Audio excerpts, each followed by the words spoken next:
साईनाथाय नमः। हिंदू पंचांग के अनुसार रामनवमी का पावन पर्व चैत्र माह के शुक्ल पक्ष की नवमी तिथि को मनाया जाता है। यह पावन दिन प्रभु श्री राम के जन्मदिन की खुशी में मनाया जाता है। साईं बाबा और रामनवमी दो अभिन्न हिस्से हैं। इस वीडियो में हम रामनवमी के दिन साईं सच्चरित्र का पाठ करने से किस तरह उत्तम फल की प्राप्ति होती है उसके बारे में चर्चा करेंगे। रामनवमी के दिन साईं सच्चरित्र का पारायण या पाठ से साईं भक्तों को बाबा का आशीर्वाद अवश्य प्राप्त होता है। साईं सच्चरित्र अध्याय 51 के फल स्तुति में यह बात साफ शब्दों में कही गई है कि जो श्री साईं सच्चरित्र का पारायण खास दिनों में करते हैं, जैसे रामनवमी, गुरु पूर्णिमा, गोकुल अष्टमी और दशहरे के दिन, उन्हें उत्तम फल की प्राप्ति और सांसारिक मोह माया और कष्टों से छुटकारा प्राप्त होता है।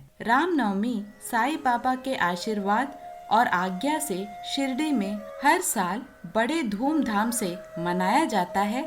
आज भी हर परंपरा पूरी श्रद्धा से मनाई जाती है। अगर आप श्री साईं सच्चरित्र अध्याय 6 का पाठ करेंगे तो आपको शिरडी में मनाए जाने वाले रामनवमी की पूरी जानकारी प्राप्त होती है। जिस तरह प्रभु श्री राम का जन्म बुराइयों का अंत करने के लिए हुआ था, उसी तरह साईं बाबा के श्री सच्चरित्र का पाठ अगर आप रामनवमी के दिन पूरी श्रद्धा से करेंगे तो भक्तों द्वारा जाने अनजाने किए हुए कई सारे पाप और दोषों का नाश होता है। साईं सच्चरित्र के कुल 51 अध्याय होते हैं।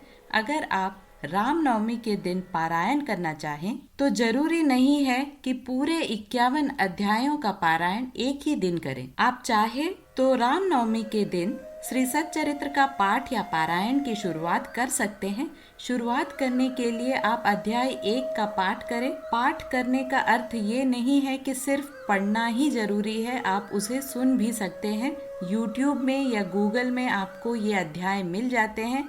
अगर आपके पास पुस्तक है तो रामनवमी की पूजा के बाद श्री सच्चरित्र के पुस्तक की भी पूजा करें और फिर अध्याय 1 से शुरुआत करें। श्री सच्चरित्र पुस्तक को बाबा की छवि मानी जाती है। उसे बहुत ही ध्यान से रखें। पुस्तक को तिलक लगाकर पूजा पाठ करने के बाद ही पारायण का प्रारंभ करें। पारायण करने के कोई भी नियम नहीं होते, लेकिन अगर आप भगवान के सामने संकल्प लेते हैं कि इस दिन से इस दिन तक मैं पारायण करूंगा या करूंगी, तो एक डिसिप्लिन, एक अनुशासन और एक भय रहता है, जिसकी वजह से हम पूरी श्रद्धा से और एक डिसिप्लिन से पारायण को समाप्त कर पाते हैं। पारायण का संकल्प आप चाहे तो सप्ताह यानी 7 दिन के अंदर अंदर, रोजाना या मासिक जो कि पूरे 1 महीने तक चलता है, उस तरह से संकल्प ले सकते हैं। अगर आप ग्रुप पारायण या सामूहिक पारायण करना चाहते हैं तो आप बिल्कुल आराम से कर सकते हैं। आप अपने फैमिली मेंबर्स